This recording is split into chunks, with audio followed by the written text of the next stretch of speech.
Je suis Fada. Non, vous ne rêvez pas, c'est bel et bien une phrase que Didier Deschamps a lâchée en conférence de presse en parlant de Kylian Mbappé. Salut à tous les gars, c'est Azial. Aujourd'hui, on se retrouve pour une nouvelle vidéo. Vidéo où on va parler de l'équipe de France, on va parler de Didier Deschamps, on va parler de Kylian Mbappé, notamment de la petite phrase en conférence de presse où Didier Deschamps a tout simplement parlé du poste de Kylian Mbappé, dans quel rôle, dans quel poste il voulait utiliser Kylian lorsque monsieur aura envie de revenir, hein, parce que bon, on le rappelle, monsieur, monsieur Kylian, le petit Kylian en ce moment, il n'est pas trop d'humeur à venir avec l'équipe de France.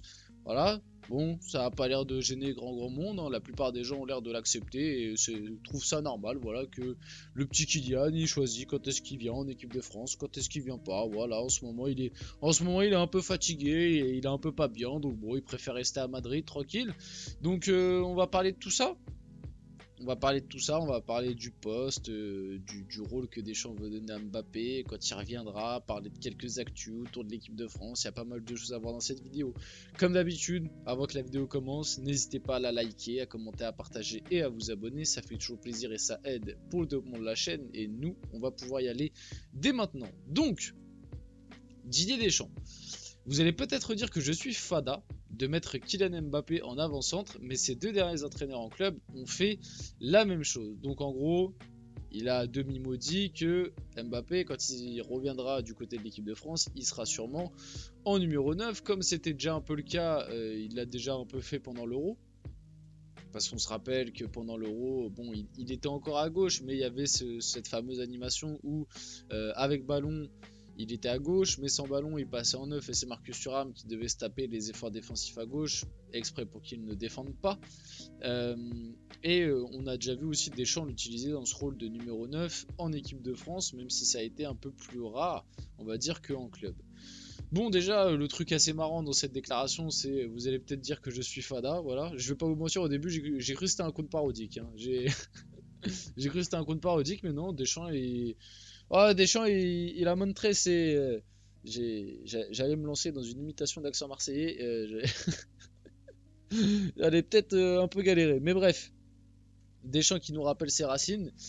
Euh, pour en revenir au sujet du poste, du rôle. Bon, moi déjà, le truc que je trouve très marrant avec Kylian Mbappé, c'est-à-dire que maintenant, c'est admis dans la tête de tout le monde que c'est un numéro 9 et ça a plus l'air de gêner grand monde. Le truc qui est très drôle, c'est qu'il y a à peine quelques mois, hein, tu remontes à il y a 6 mois quoi, lorsqu'il était du côté du PSG, tous les observateurs et tous les, les mecs qui regardaient le foot t'expliquaient que s'il était mauvais, c'était de la faute de Luis Enrique parce qu'il faisait jouer en pointe.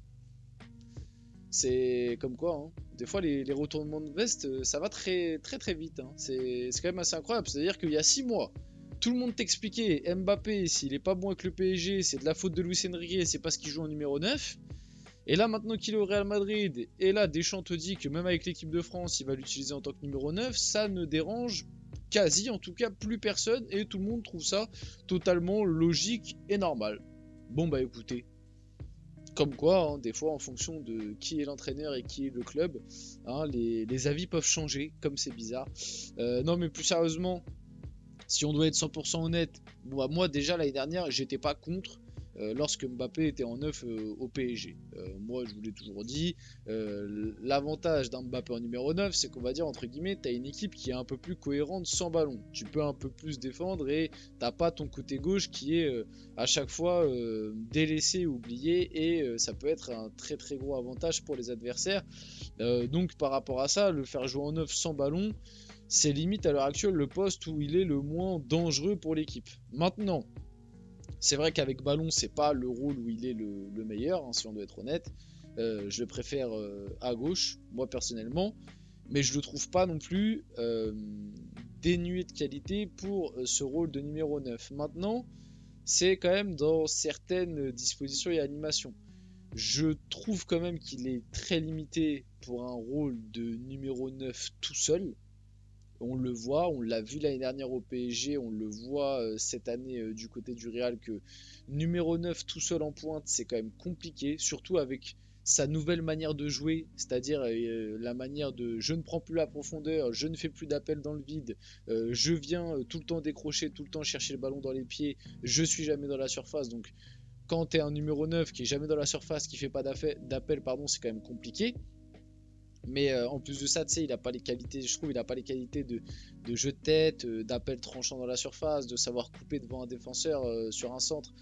Enfin, il a pas du tout les qualités d'un 9, et encore moins d'un 9 tout seul. Un 9 accompagné à deux, comme il l'a fait notamment à l'époque Thomas Tuchel, où à côté de lui il y avait soit Icardi, soit Cavani. Là, oui, et comme aussi à Monaco à ses débuts, où à côté de lui il y avait Falcao. Là, oui, il est bien plus intéressant. 9 tout seul, c'est compliqué. Même si je pense il est quand même capable de le faire. Il serait capable de le faire, mais il faut qu'il progresse sur certains points. Et pour l'instant, il n'a pas l'air de vouloir, ou en tout cas, il n'a pas l'air. T'as pas l'impression qu'il arrive à progresser sur ces points-là, notamment sur son jeu de remise, voilà, sa capacité à garder des ballons de haut jeu, à, comme je vous l'ai dit, améliorer un petit peu son jeu de tête. Bon, ça, je pense que ça va être compliqué, mais même savoir couper dans la surface, passer devant un défenseur, faire le bon appel au bon moment dans la surface, squatter globalement un peu plus la surface, se remettre peut-être à faire aussi des appels, ce serait pas mal. Mais le truc que je voulais un peu synthétiser, c'est que malgré tout, la mauvaise forme de Kylian Mbappé depuis un an, ça ne s'explique pas que à cause du poste pour moi. Pour moi, à l'heure actuelle, il est mauvais. Et même si il était à gauche, il serait mauvais. Même si je pense qu'à gauche, il serait peut-être un petit peu mieux parce que ça reste son poste préférentiel et là où il est le meilleur, je pense. Mais c'est pas parce que demain tu vas le mettre à gauche, et de toute façon au Real Madrid il ne jouera jamais à gauche et c'est bien normal parce que à gauche c'est Vinicius. Mais on l'a vu avec l'équipe de France très récemment, il a joué à gauche lors du rassemblement de septembre. Non, même pas, il a joué en pointe aussi. Non, non, j'allais dire une bêtise, j'allais dire il a joué à gauche lors du rassemblement de septembre, mais non, il a joué en pointe parce que c'était Barcola Dembélé sur les côtés.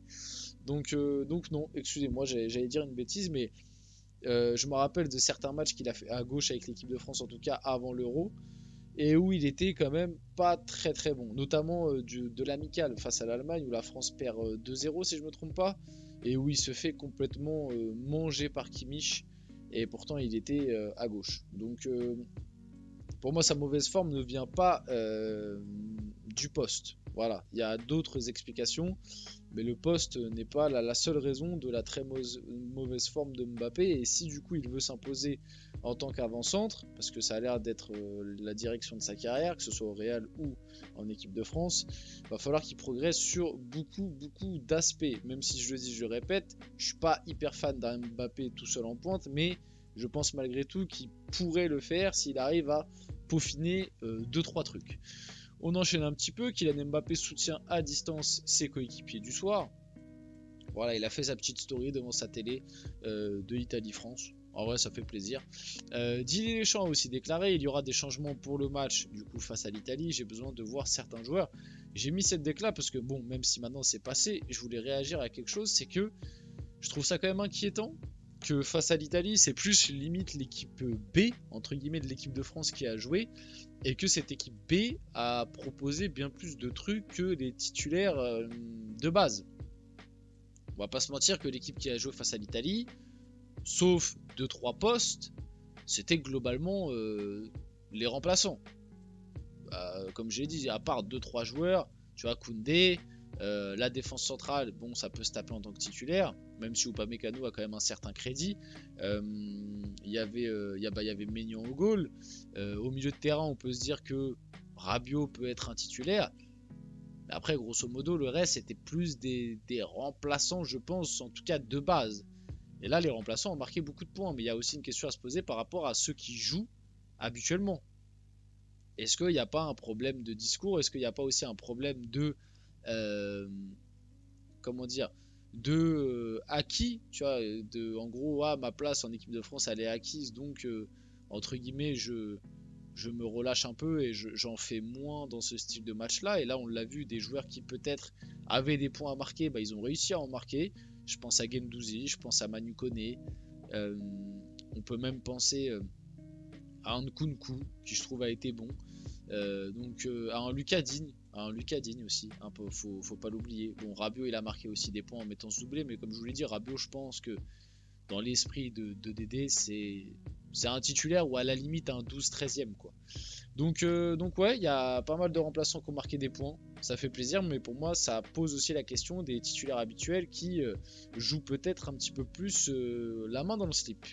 On finit la vidéo là-dessus, j'espère que cette vidéo vous a plu, si c'est le cas n'hésitez pas à la liker, commenter, partager et vous abonner les gars, c'était Azial, on se retrouve très rapidement pour une prochaine vidéo.